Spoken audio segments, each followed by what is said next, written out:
We need, I'm gonna call the meeting to order.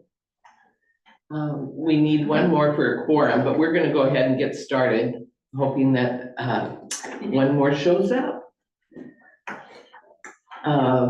Should we do the roll call? Sure. All right. So Benton-Franklin Transit, Benton County, City of Benton City. I know that Len is logged in. City of Cornell. Leslie, to check, please. City of Kennewick. Colonel Crawford here. City of Pasco. Charles Grimm is here. City of Prosser. City of Richland. City of West Richland. Kate Moran, present. Franklin County. Port of Benton. Roy Keck. Port of Kennewick. Port of Pasco. Vicki Gordon here. WashDOT South Central. Seth Walker here. Okay. We are one short of a quorum. All right. Do we have any guests there? Yes, probably do. If you'd like to introduce yourselves, please. Those online.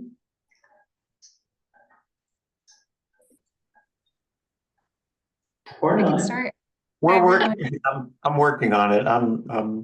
We're a Teams agency, so Zoom is confusing for me. But I'm Ralph Rizzo. I am the division administrator for the Federal Highway Administration's Washington Division. Thank you, Ralph. This is Matthew Paz, also with Federal Highways, Washington Division. Welcome. Thank you. Hi all, Kelly Dolan. I'm a community planner with FHWA's Washington Division. Welcome, Kelly. Thank you. And I'm Ned Conroy with the Federal Transit Administration. Hi, Ned. Hello. And I'm Judith Not Perez Keniston with the Regional Transportation Council, just one of your sister MPO agencies, Upservin. Very good. Welcome. All right, we'll call for approval of the agenda. Do you want to wait since we don't? have a Okay, quorum since yet? we don't have. Wait. Here has Oh, Okay, perfect. good. We just, welcome Commissioner Didier. Thank you for joining us today. You make the quorum. Well, I'm sorry I'm late because I just was talking to a neighbor and I got in my pickup and Charles texted me and said, we need one more for a quorum. And I thought, I'm late. So here I am. Good. Welcome. All right, I would call for approval of the agenda. I move to approve the agenda as presented. Do I have a second? I will second. Thank you, Rebel. It's been moved and seconded to approve the agenda. All in favor say aye. Aye. Aye. Opposed? Passes. This is the part, if you have any public comment, this is the time to keep your remarks to about 3 minutes.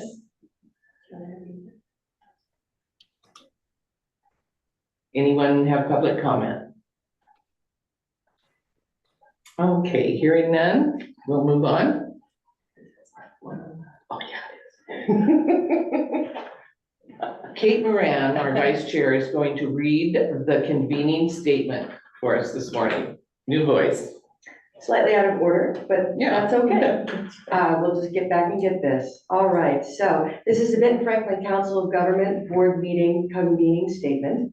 Benton-Franklin Council of Governments, BFCOG, was established by a voluntary association of the local units of government in 1966 with the vision of providing a forum for improved communication multi-jurisdictional decision-making, regional planning, and the capacity to serve as lead agency in providing multi-jurisdictional programs. The services provided to the member jurisdictions are outlined by interlocal agreement and can evolve with the needs of the region. BFCOG currently fulfills the following designations on behalf of the Benton-Franklin region: Regional Planning Commission, Conference of Governments, Regional Transportation Planning Organization, Metropolitan Planning Organization, Transportation Management Area, and Economic Development District. The BFCOG Board of Directors simultaneously serves as the governing board for the Benton-Franklin Council of Governments, Benton-Franklin Metropolitan Planning Organization Transportation Policy Board, Benton-Franklin Walla Walla Regional Transportation Planning Organization, and Benton-Franklin Economic Development District. We share this information at the beginning of each board meeting to provide context to the information shared and action taken in the meeting. Thank you, Kate. All right, we've got a presentation this morning from the Transportation Management Area, and some of our guests will be presenting.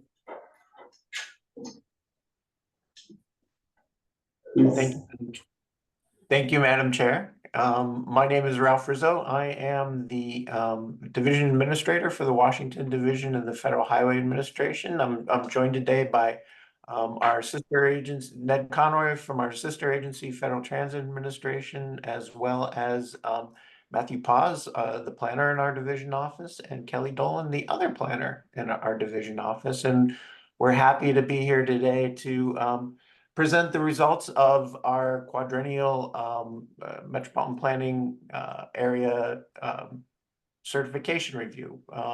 So under federal law, federal highway and federal transit are required to certify the metropolitan planning process in every transportation management area every 4 years. That's a condition of receiving federal funds through the Federal Aid Highway Program and the Federal Transit Program. So that certification review was conducted here over the past few months, and the results are in and are official as of July 10th. And I'll just start with the bottom line that congratulations, the process in the Benton-Franklin COG area is recertified for another 4 years. So congratulations on that. It is conditional because we do have several corrective actions. We also have several commendations and several recommendations as well. Just a little bit about how the process is done. The certification review team, from FTA and FHWA, review all the required documentation that the MPO produces. Also meets with the MPO staff and board members to discuss issues that come to light in the document review, or to get an update on the implementation of recommendations or any corrective actions since the last certification review. And then they make their findings, recommendations, commendations, and corrective actions as well. So thanks to Ned and Kelly and Matt, and also Autumn Young from my office, who were on the certification review team. Thanks to the executive director and staff at BFCOG for cooperation and helping the review team get all the information they needed and to answer questions and to discuss issues. It's a great chance, every 4 years to kind of at least, to check in and kind of go, A to Z on everything. So again, thanks to Michelle and the staff there for the cooperation and the help.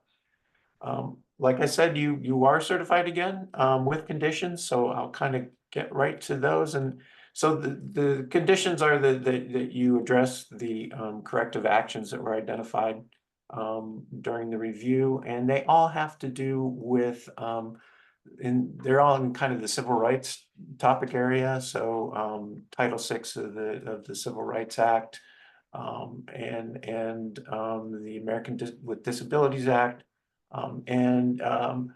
Much of it revolves around the corrective. So there are 5 corrective actions, or yeah, 5 corrective actions, and they are have to do with persons with limited English proficiency, or LEP, and instituting some measures that will better serve those folks with limited English proficiency within the area. So it's basically making materials available in several languages, and also ensuring that folks know that there are language services available, things like translation and so forth, and that the COG will provide them to folks that need them at no cost. When it comes to Title VI, which is non-discrimination under the Civil Rights Act, we're looking at providing training for new hires to the staff, and also for new board members on what your responsibilities are under Title VI of the Civil Rights Act. And also identifying a liaison under the Americans for Disability Act to guarantee accessibility and to address issues that come up in the process about accessibility for persons with disabilities. So those are the corrective actions. So the certification is conditioned on you satisfying the requirements of those corrective actions. On the positive side, we have 3 commendations. The federal review team was very impressed with BFCOG's development of an interactive tip tool. It helps improve the tip functionality, and helps it makes it more accessible and easier to use for the public, as well as the local member agencies and the state and federal agencies as well. Similarly, I want to commend you 2 commendations on your congestion management process. One of those is similar in that you have an interactive tool which allows everybody it makes it more transparent, allows everybody to use it much more easily. And also, you've done a good job on keeping the process up to date, monitoring performance measures, and the methodologies you're using to address congestion through the congestion management process. So congratulations on those. And then when it comes to recommendations, again, this is in the civil rights area. There are several recommendations to help improve the process for including folks from disadvantaged communities, as well as those with limited English proficiency, again, and folks with disabilities under the ADA Act. So I guess with that, I would close my prepared remarks, such as they are, and see if you have any questions, or if Ned or Kelly or Matt have anything they want to add. Any questions or comments from staff? No? I would just like to thank the federal team. They are always fantastic for us to interact and engage with.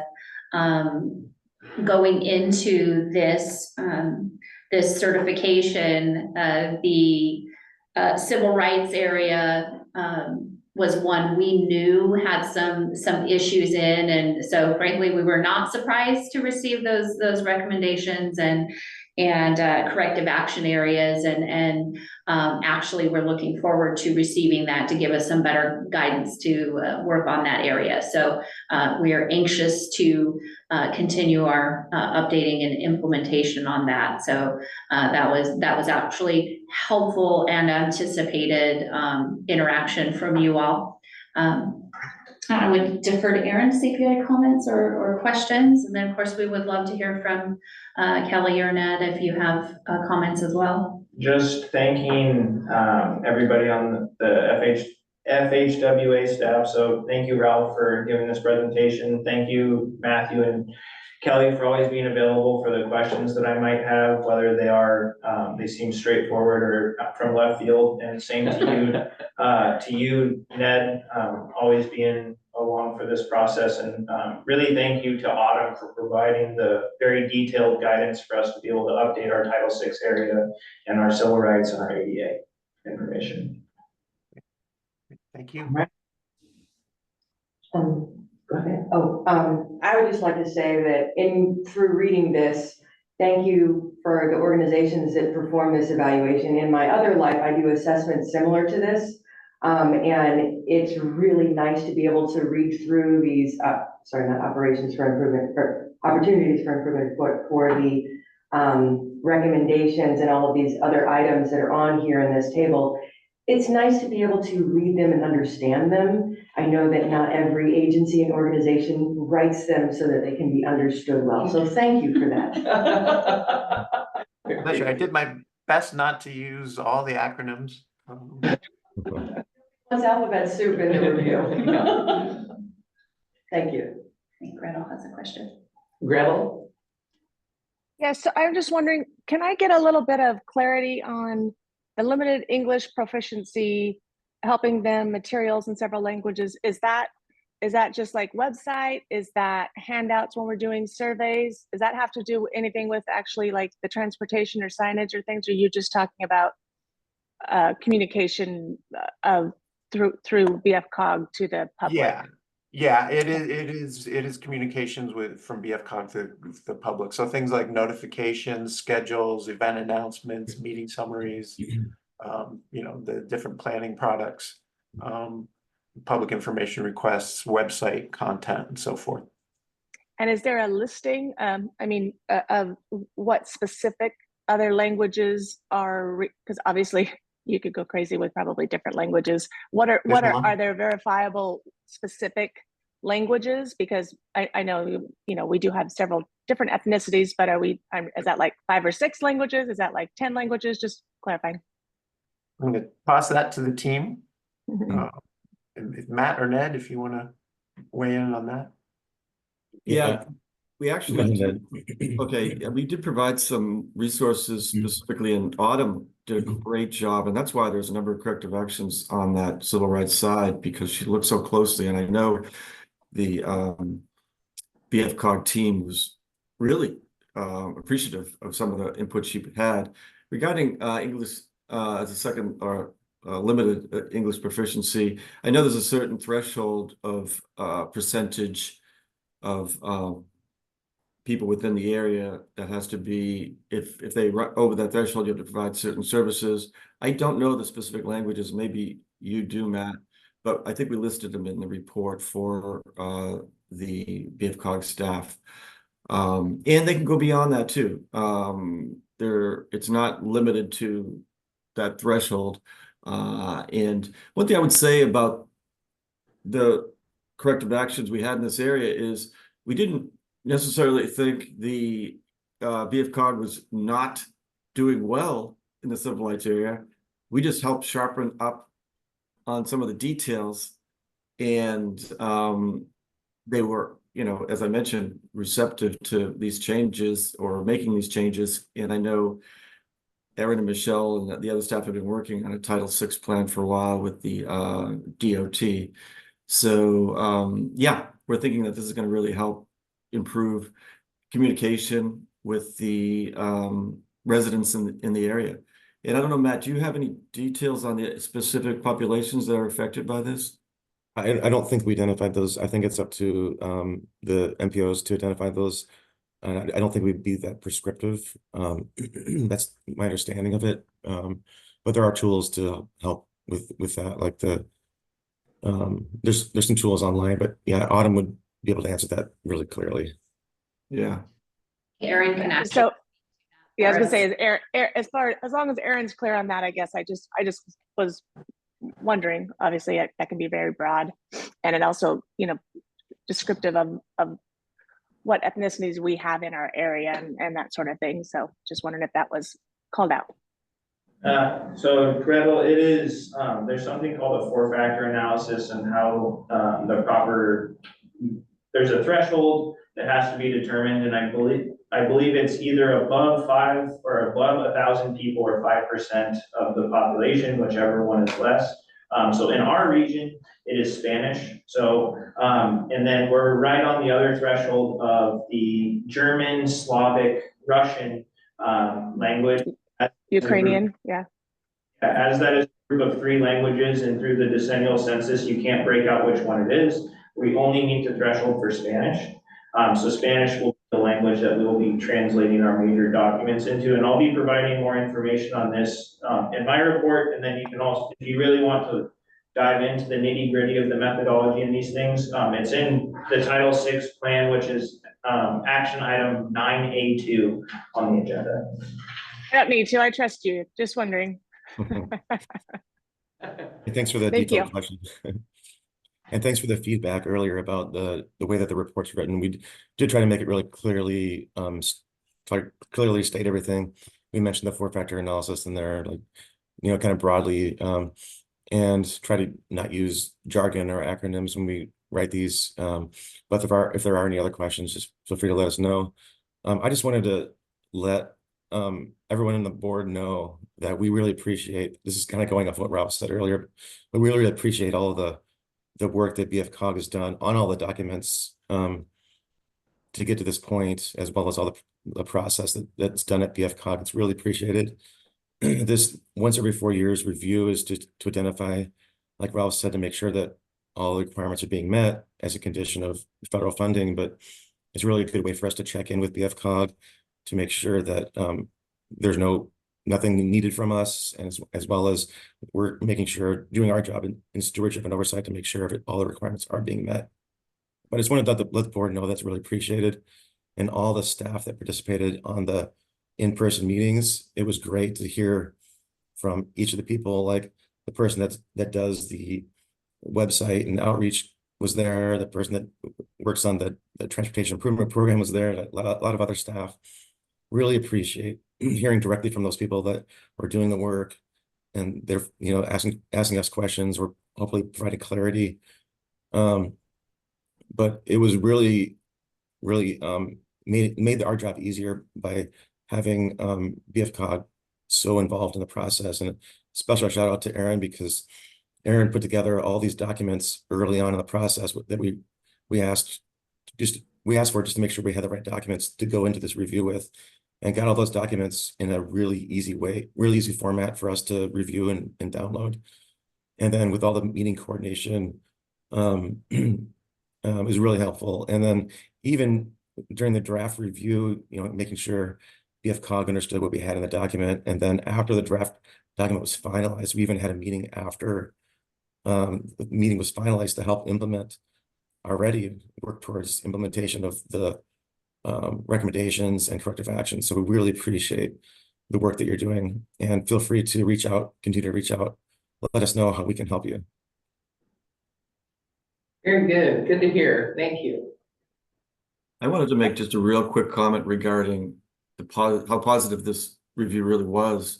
Even though there was a few corrective actions and a number of recommendations, I think the reason it was so many is we thought this was a good opportunity, given, new leadership, a lot of new staff, and because our discussions when we met with the staff were so positive, that they were so receptive to a number of the suggestions that we had. And just to put this into context, I've been involved in with the update for a while, and I've done previous reviews for Benton-Franklin COG in the past. We do them every 4 years. And even though this review probably had more recommendations than others, it had to do with the fact that staff was so receptive to making some changes. And we know that MTP is in the process of being updated. The region continues to grow really rapidly. So we were very impressed with how the staff was moving forward, and see this as a really good opportunity at this point now to take a really next step in that regional planning effort. So it was a very positive experience for all of us. Very good. Thank you. And thank you to the staff. Awesome. It's all Erin. So, All right. thank you for your presentation today. Thank you for having us. See you in 4 years. Maybe. We'll be in touch sooner. The consent agenda is in your packets, including the voucher summary, the approval of minutes from the regular meeting held June 21st, and the tip amendments. Do I have a motion to accept the consent agenda? I move to approve the consent agenda as presented. Is there a second? I will second that. Thank you. I think that was Gretel. Yes. Okay, any comments or questions about the consent agenda? Do you actually have to read through every item just to say what it is? Now. Let's just do what we do. Yeah. All right. We're up for reports. Erin. Oh, I'm sorry. Yeah. I distracted you. Yeah. It's been moved and seconded to accept the consent agenda as presented. All in favor say Aye. Aye. opposed. Motion carries. Now we'll move on to Erin and reports. Yes, thank you. So before diving into the reports that are in your packet, I've added a quick slide here of answering those corrective actions that were mentioned by the FHWA and FTA team. So here's just some quick things that we're already doing to answer those different corrective actions. So we're the 4-factor analysis, so we'll be translating key documents. The Transportation Improvement Program document will be the first one. So that will be brought to the board in October. And then the document will be translated. We'll also try to have the draft version of the document translated as well. With staff, with us being now fully staffed, this can be something that can be done much easier. We have been outsourcing or trying to outsource this to a specific consultant that does a lot of this and can be overwhelmed. For language access, we've added a language access statement on the front of all of our plans that are going to be adopted, and it is already on our website. And there's been tools put on our website that are much easier for individuals to see, to translate our entire website into Spanish. And then also at the bottom of our website, there's still the option for Google Translate, which has the option of, I believe, over 150 languages. You can also see in our packet when there's the Title VI plan on the front of our plans now, there is a language access statement that says something to the effect of language assistance is available free of charge, and that will be something that will be much more prominent on all of our planning documents going forward. Our Title VI review process, this is something that we've drafted and it's included in the Title VI plan. It's at the very back of it. We've done an annual review that gets sent to FHWA and to WSDOT. We've added on additional things that we will be reviewing during this process, and it's Appendix 5 within the plan, I believe. And then the last but not least was the ADA liaison, so Americans with Disability Act. When all the documents were sent over, I will say thank you to FHWA for saying I did a good job. I left out one document that was our ADA policy that was drafted back in 2019. And frankly, it was on our old server and it didn't get sent. But we've now updated the policy and we have a ADA liaison and we have specific complaint procedures relating to ADA as well. Wow. The one item I would add, and some of the recommendations and things that we needed to take on were things that really should be very common sense, and yet the light bulb just didn't click. Like, for example, on the Title VI plan that you all have, the language services translation statement is on there in both English and Spanish. it's, you know, it's not particularly helpful to have a language statement in English if you have limited English proficiency to tell you that there are language translation services available. So yes, just some of those recommendations were like, oh yeah, we should do that. That makes perfect sense. So. And there was a lot of these corrective actions, I will say, for our organization. We're seeing it as an opportunity to improve. So there was some new requirements with Title II that just came out in terms of accessibility. And a lot of these changes that you see on the screen were going to have to be done for those new changes. So it's just another way to push us to make sure that we are doing it sooner rather than later. I'm just wondering in relation to the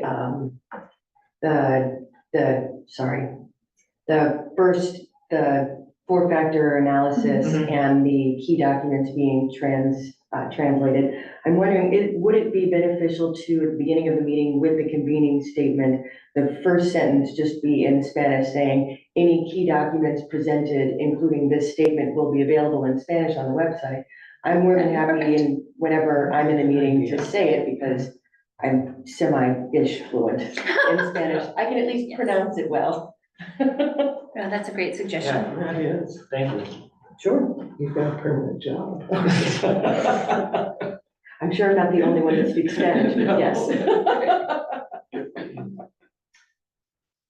Okay, thank you. All right, diving into the reports. So my first one here is 8A1, which is the Transportation Improvement Program obligation status. So this is the monthly update, seeing how the jurisdictions are doing on spending their money and making sure that we will be meeting our obligation authority target. So a quick refresher on that is we receive roughly about $6 million in federal transportation funds to be spent on transportation projects throughout the region. If we obligate towards that target every year. If we go over the target, it subtracts our target for the next year. If we don't meet it, it adds on to the following year. Last year, we did a good job of over obligating, so our target was less than the 6 million. As of right now, we've obligated 7 projects for a total of 3 million, leaving our target of just north of $800,000. And we have been in contact with the remaining jurisdictions. The city of Richland and the city of Kennewick are anticipated to be obligating projects that will take us well over this number and probably put us into really good shape going forward into next year.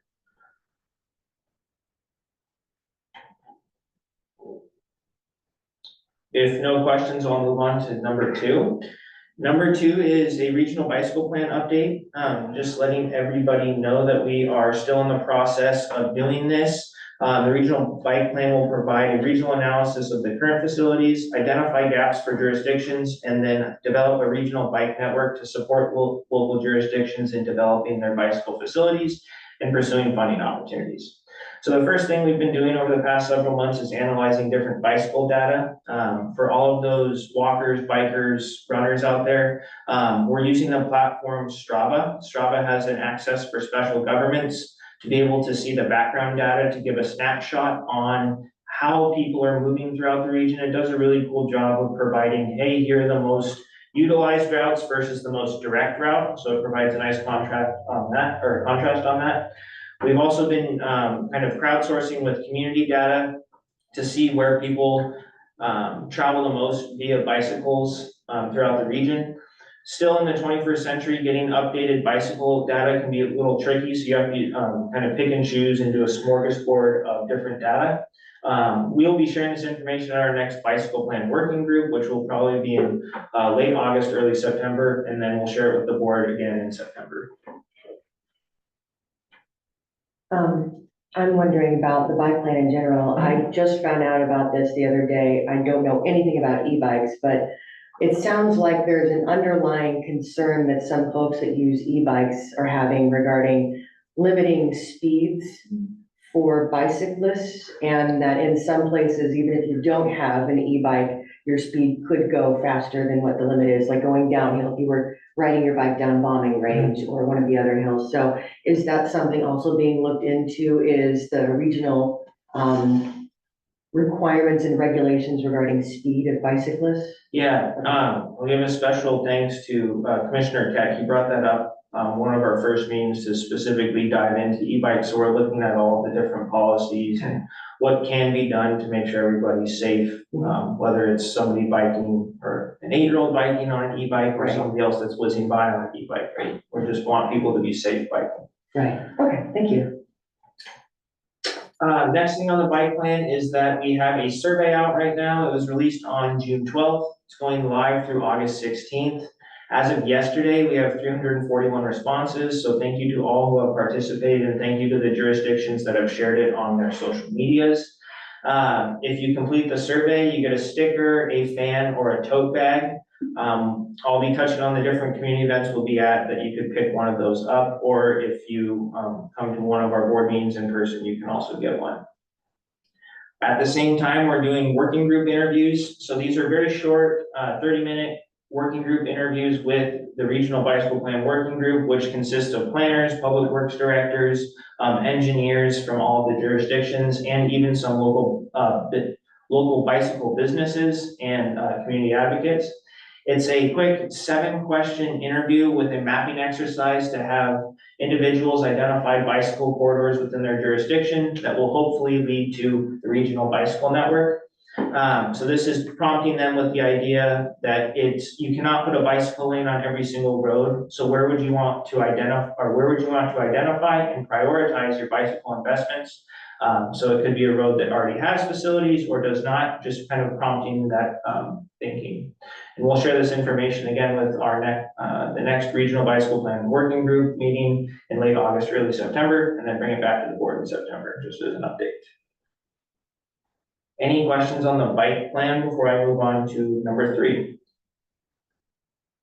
How would people get involved in getting an interview, or is it just based off of where you're at? And if you were at a market or something, is that just where it's at, or are you also planning them other times? So the interviews are different. They're different than the market. At the market, we're having people fill out in-person surveys and identifying barriers, most traveled routes throughout the region that will supplement all of this information. So there'll be different data points. So if you specifically want to participate in an interview, I can I can send you an email using Calendly to book just 30-minute slots. Okay, I know a few people that would like to participate in this, so maybe Sweet. if you email me, then I'll let you know what their contact information is. Yeah, that'd be great. Thank you. All right, so public engagement events. So as part of our ongoing commitment to community involvement, public engagement, we are participating in a wide variety of public events throughout the summer. So actually right now, the rest of the staff is at the Richland Farmers Market. That's why they're not here. This past month, we participated in the Prosser Farmers Market on the 13th. We were planning to participate in the Kennewick Farmers Market last night, but it was canceled due to the heat. We have several events scheduled for August and September, and we'll provide that update next month. And at the community events, you'll be able to find information on the bike plan, our summer art contest, and our air quality brochure highlighting the air quality campaign that will be coming up in September. And on the right side of the screen, you can see our staff members at the Prosser Farmers Market on July 13th.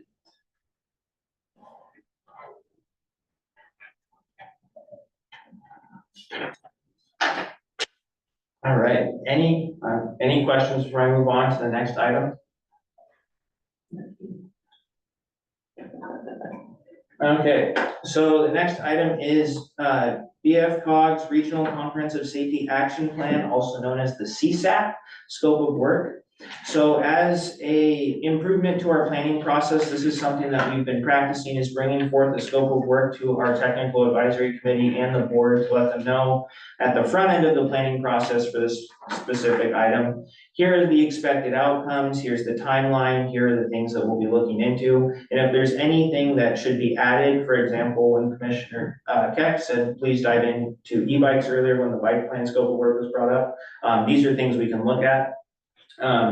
So this is the regional CSAP will enable jurisdictions to apply for implementation grant funding through the Safe Streets for All funding mechanism. We have started this process in July of 2024, and we are set to have this adopted by June of 2025. The CSAP practices the safe system approach, and that's the infographic you can see on the right side of the screen. And this comprehensive safety action plan is something that we were triggered to do by receiving Safe Streets for All funding for our regional safe routes to school plan. So we applied for that last year, received $320,000 for that. We've done a lot of the data acquisition and kind of initial legwork for this plan. So if you see the budget information within the scope of work, that is why it is not as high as our safe routes to school plan.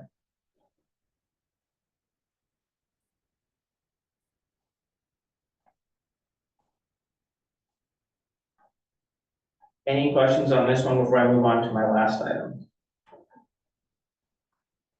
All right, so last item is our regional transportation priorities. So right now we are in the thick of updating our regional transportation priorities list. Over the past month, jurisdictions have submitted 11 applications to be considered for the regional transportation priorities. A quick refresher is that we are only having a top 6, and then the other projects will be projects of other regional significance. They'll be on the back of the list. So just as a quick update, I'm going to read off the projects in alphabetical order, and then I will show you a cool interactive web map that has been developed by one of the staff members here, Alex Hall, to show kind of a spatial representation where all of the projects are throughout the region. So Benton County, Badger Road, Interstate 82 Roundabout Pathway Project. Franklin County, Palouse Falls Road. Kennewick, Columbia Center Boulevard widening. Kennewick and Richland, joint application for the Island View to Vista Field Trail System. Pasco, Road 76 overpass. Pasco, US 12 A Street traffic analysis. Port of Benton, White Bluffs Rail tie and rail replacement. Prosser, Alexander Court Phase 1, Patterson Road to Highland Drive.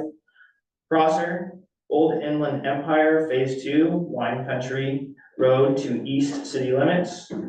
Richland, SR 240, Aaron Interchange improvements. And West Richland, Keene Road widening project.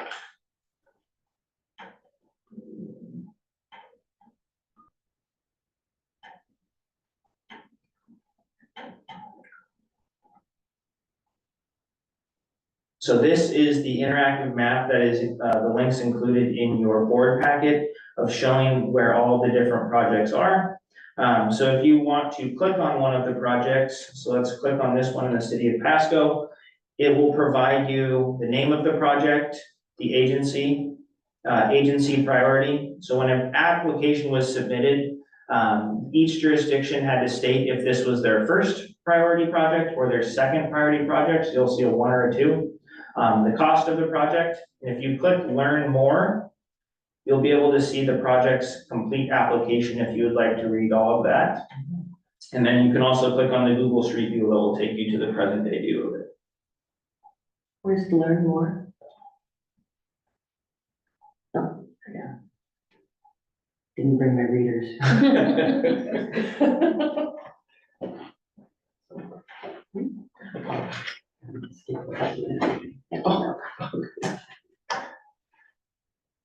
That's all for me. Oh, great report, thank you. My goodness. All right, let's move on to Zach. So I'm Zach today. Are you Zach today?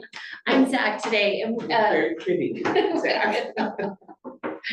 we gave him a glow up. Yes. Zach has actually gone on vacation this week, so his report is in your packet. We've kept his slide here in the PowerPoint just to direct you to those 2 items. What I will say is that now that we have reached mid-year for 2024, Zach and I, over the next few weeks, will be checking in with the Benton County and Franklin County commissioners about our progress for economic resiliency activities and their contribution of ARPA funds to our economic development efforts. So we'll be giving them that mid-year update. Activity still continues for updating the SEDS for 2024, the Comprehensive Economic Development Strategy. Zach has been meeting with individual jurisdictions to make sure we have a good understanding of their economic development projects and that they're reflected accurately in the SEDS, as well as preparing to convene the Economic Development District Advisory Council again shortly. We've forwarded 2 specific funding opportunities for state and federal programs over the last month and continue the congressional connections meetings with the jurisdiction. So Zach has been just continued to be busy in that area for us. Okay. Any questions or comments on Zach's report? Okay, well, we'll move on to my report. In the big scheme of things, my world has been dominated by hiring activities and audit activities for the last month, sprinkled in with anything else that needs some attention. So first off, I'd like to welcome Kayla Samano. She is our new executive admin, started with us on Tuesday this week. So, you know, day 4 for Kayla. She actually returned, which is a win for us. We're so excited to have her. An update from the point that I made our slides is that we have also hired a grant navigator. Kristen Eby is her name, and she will be starting with us on July 29th. So 2 of our 3 positions are now hired. We are still continuing with our interviews for a senior accountant. The accountant candidate pool is very competitive at the moment, but I am cautiously optimistic that we'll have an announcement for that shortly. We did have our entrance conference for our annual audit earlier this week, just your general introduction from the auditor's office about our annual audit, and we have been actively responding to requests for information and clarification of details for the last month, and continue to be involved in that process. Next slide. Just one highlight under our partnerships and engagement in my report is that for the Tri-Cities Strategic Alliance, the Alliance is the presenting program for the regional chamber meeting coming up next week. So I will be presenting about the Internet for All project that we have in cooperation with our broadband action team. So hopefully we will see some of you at the luncheon. That's it for me. It has been audit and hiring. Well, that's a lot. Very good. Any questions or comments? What day is the luncheon and what time? 24th. 24. Red Lion. Yes, Red Lion Pasco. I don't know if that's still open for reservations or not, but. Noon. Noon. Yeah. Thanks. We'll move on to our action items. Aaron? All righty. So the first action item I have is 9A1, resolution to support RTPO funding increase.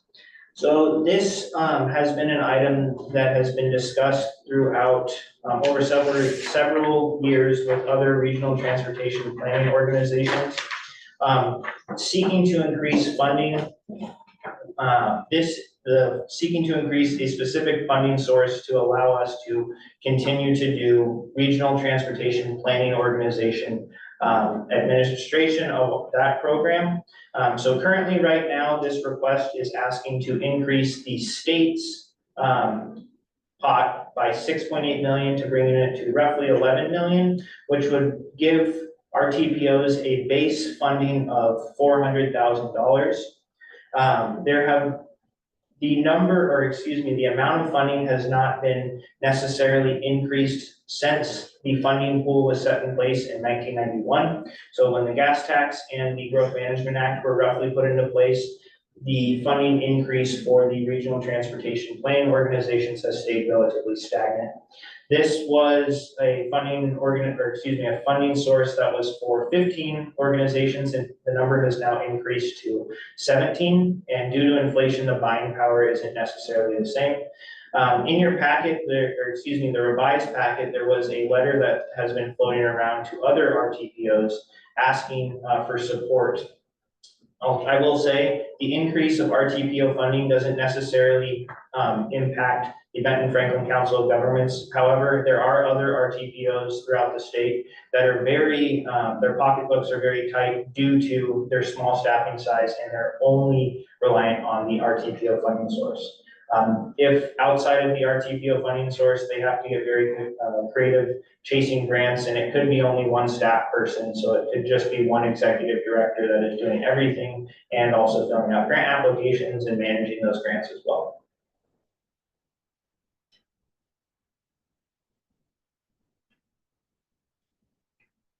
So Aaron, I guess what I would add to your comment ahead of the resolution is that the resolution is just an opportunity for our board to state their support for requests to increase this funding pool to meet these obligations.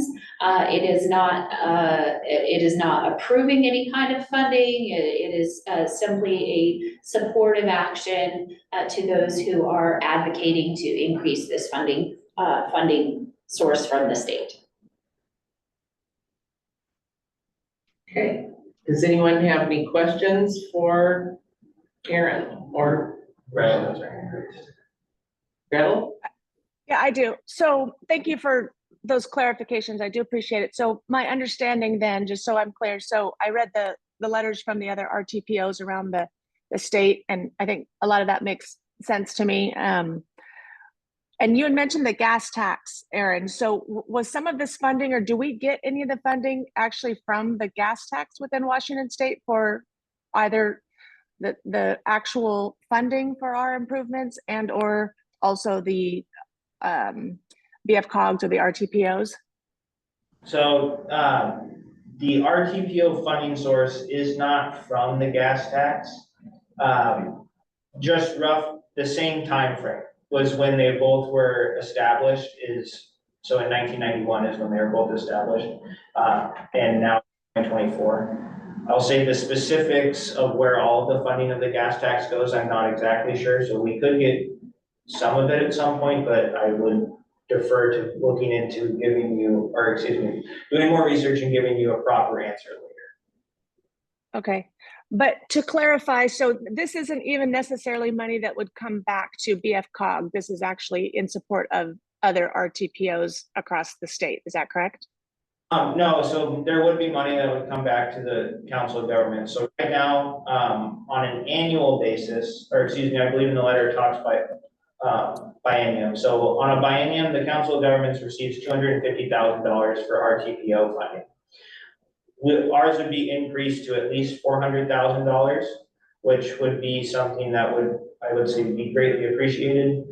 Something that one of the disconnects that was highlighted is, so last year with the vehicle miles traveled program, we were one of 11 RTPOs that were asked to participate in the VMT program, in the proviso we were called out.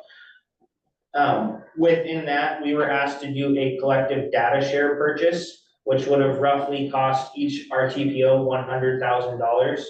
So with that costing $100,000 and we get $250,000 per biennium, that would only leave us with a very marginal amount to be able to do the rest of our planning requirements under RTPO. So that's showing the discrepancy in funding. So an increase would help us. So we would go from 200,000 to 400,000. And with it being state funding, there would be no increase on local match due to this specific increase. Okay, and then, but do all of these funds come from the same pool? So they would take some away from maybe some of the projects that we have locally, or no? No. Okay. Okay, thank you. Do we need to read through Since it was included in the packet, you want us to read through it? We can. I'm sure Kate would love to read. I'm sure she would too. We're gonna go ahead and read this resolution before we vote on it, just so we're clear.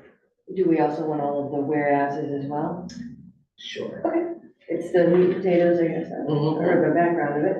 All right, so this is resolution, possible resolution, presented at least, resolution 0424. A resolution of the Board of the Benton-Franklin Council of Governments, BFCOG, to support increasing Washington State's Regional Transportation Program funding. Whereas the Benton-Franklin Council of Governments is the federally designated Metropolitan Planning Organization, or MPO, for the Tri-Cities Urbanized Area and State Designated Regional Transportation Planning Organization, RTPO, for Benton and Franklin counties. And whereas in 1991 through 1993, the Washington State Legislature approved $3.4 million to fund 15 RTPOs, and whereas 30 years later, an allocation of $4.9 million supports 17 RTPOs, and whereas the current funding allocation has not kept up with inflation, noting that $3.4 million in May 1991 has the same buying power as $7.8 million in 2024. And whereas funding has not increased to account for additional responsibilities required of RTPOs, and whereas the current funding levels are inadequate for many Washington RTPOs to participate with local and state partners as envisioned by the legislature, eroding the capacity for collaboration. And whereas increasing the RTPO funding program to provide each RTPO with $400,000 per biennium, which is enough to support the workload of one full-time equivalent position, including fixed overhead expenses, is vital to ensuring capacity to meet requirements. Now, therefore, be it resolved that the Board of Benton-Franklin Council of Governments supports efforts to increase Washington State's RTPO funding by $6.8 million, bringing the RTPO funding program to $11.7 million, and thereafter periodically adjusting the funding allocation for inflation. Adopted by BFCOG by affirmative vote, possibly today. Possibly today. Do I hear a motion? I think there's a proposed motion on your computers. Well, I move to approve resolution 04-24 to support increasing Washington State's Regional Transportation Planning Organization program funding. Do I hear a second? Charles Grimmel, second. Thank you. It's been moved and seconded to approve resolution 04-24, supporting increasing Washington State's Regional Transportation Planning Organization program funding. All in favor say aye. Aye. Aye. Opposed? Hearing none, motion passes. Thank you, everybody.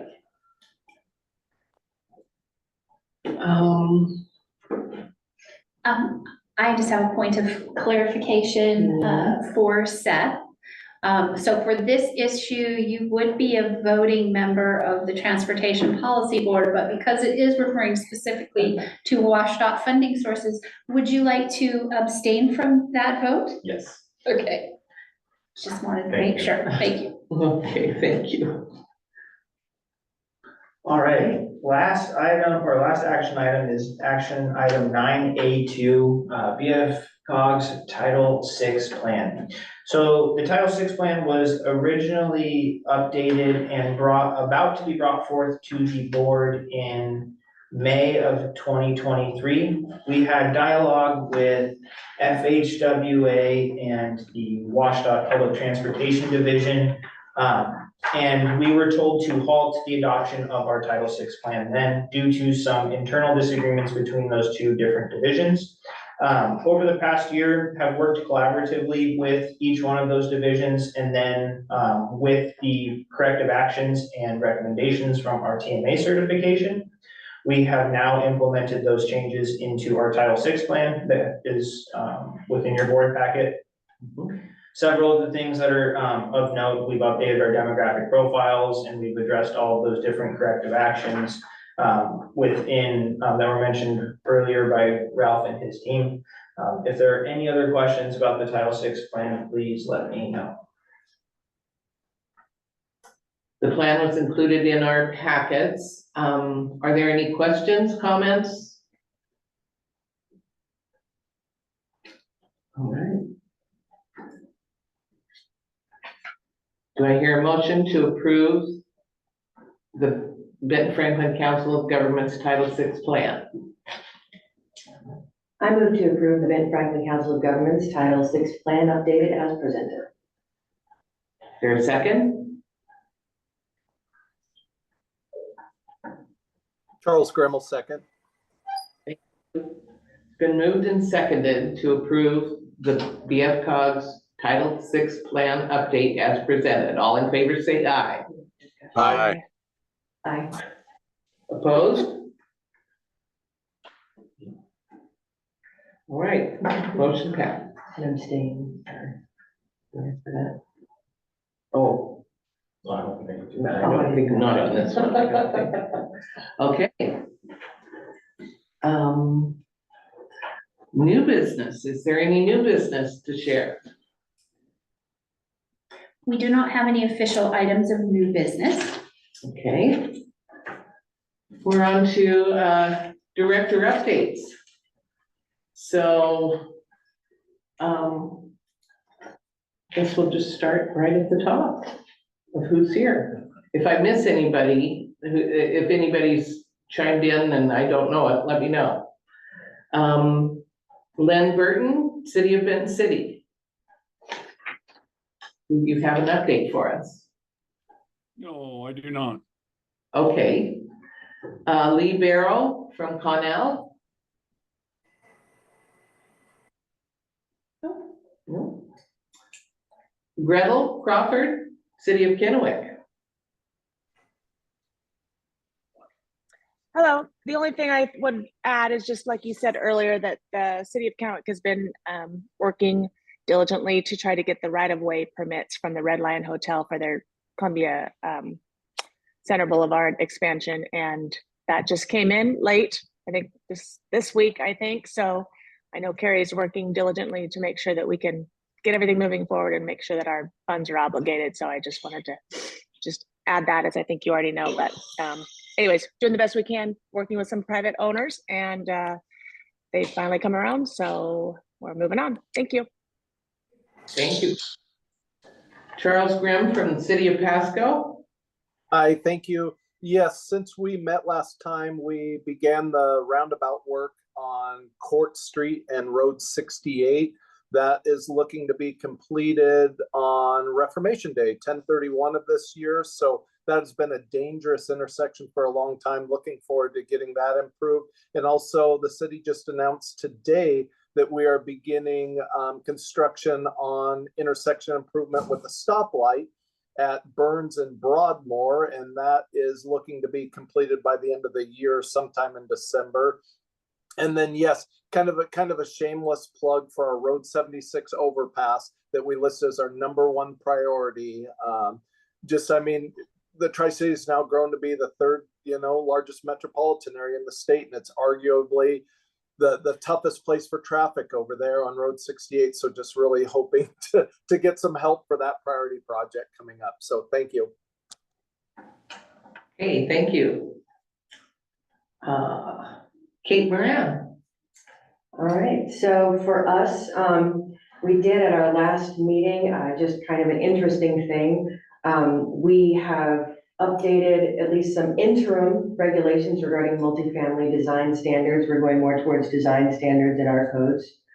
We also did some minor budget things. There is some discussion that I think we might be going to, if possibly we do, to the PDC, maybe the MRSC, the Municipal Resources Service Center for the state, and Public Disclosures Commission regarding what is and is not allowed to be discussed during public comment in council chambers. There's been some concerns regarding limiting of speech and what can and can't be limited. So there has been discussion between our attorney and PDC. So that's something that I don't know if other cities, counties would be interested in looking into, but always a thing that I'm concerned about is making sure that we do not limit free speech as much as possible. But we do have to be within the rules and the laws, so Very good. that's where we're at. Okay. Thank you, Kate. Madam Chairman? Yes. Yeah, Clint Didier, I think I may have missed my name being called on reports. You were right up next. Oh, I was. Okay, well, I thought I maybe missed it, but what I would like to do is report that last night at the Ben-Franklin Transit meeting, they are contemplating buying property over in Franklin County for another hub. Now, Pasco has already purchased either 15 or 16 acres, and they are currently going to build a swimming pool, a library, and a community center.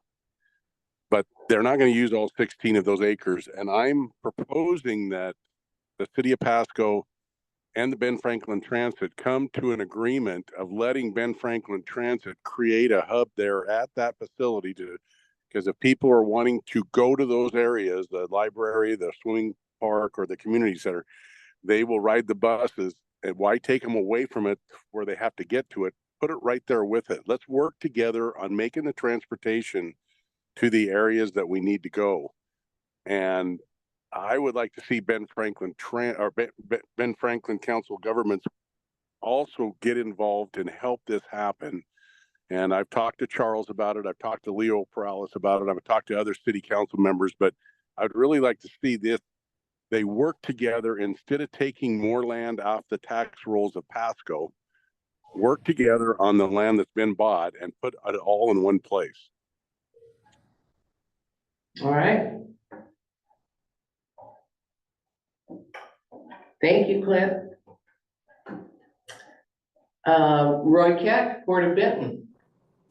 Yeah, as the Port of Benton is continuing our planning process for the at-grade crossings for the 240 out of Horn Rapids. That's mostly scheduled now for like August, September. We'll try to do it all in a 2 or 3 day outage. Yeah, just like we did the Van Giesen at-grade crossing. So that's all we've got. Thanks. Thank you, Roy. Where was that outage planned for possibly? Say again? When was that outage possibly planned for? Late August, early September, before school starts. Okay, thank you. All right. At the Port of Pasco, we just awarded a contract to Central Washington Asphalt to add more parking at the Tri-Cities Airport. The project will add 500 stalls to the long-term parking lot, which already currently has 1,340 stalls. And we plan to complete that project before the Thanksgiving holiday travel season. The port will also be partnering with the Franklin County PUD and City of Pasco to complete a power needs assessment study. We continue to be concerned as a region about the availability of power to meet our growing community needs. The road and utility work to serve the new Darigold plant is complete. Construction on the rail spur into the Ryman Industrial Center will begin this summer and be ready for Darigold's planned opening in early 2025. So that's all I have for the port. WashDOT. No updates from WashDOT. Okay, thank you. Did I miss anybody that came in later? Okay, very good. Thank you for those updates. That's great. I enjoyed that. Is there any other business that we need to conduct at our meeting today? If not, I will call the meeting adjourned at 11:14 a.m. Thank you for coming.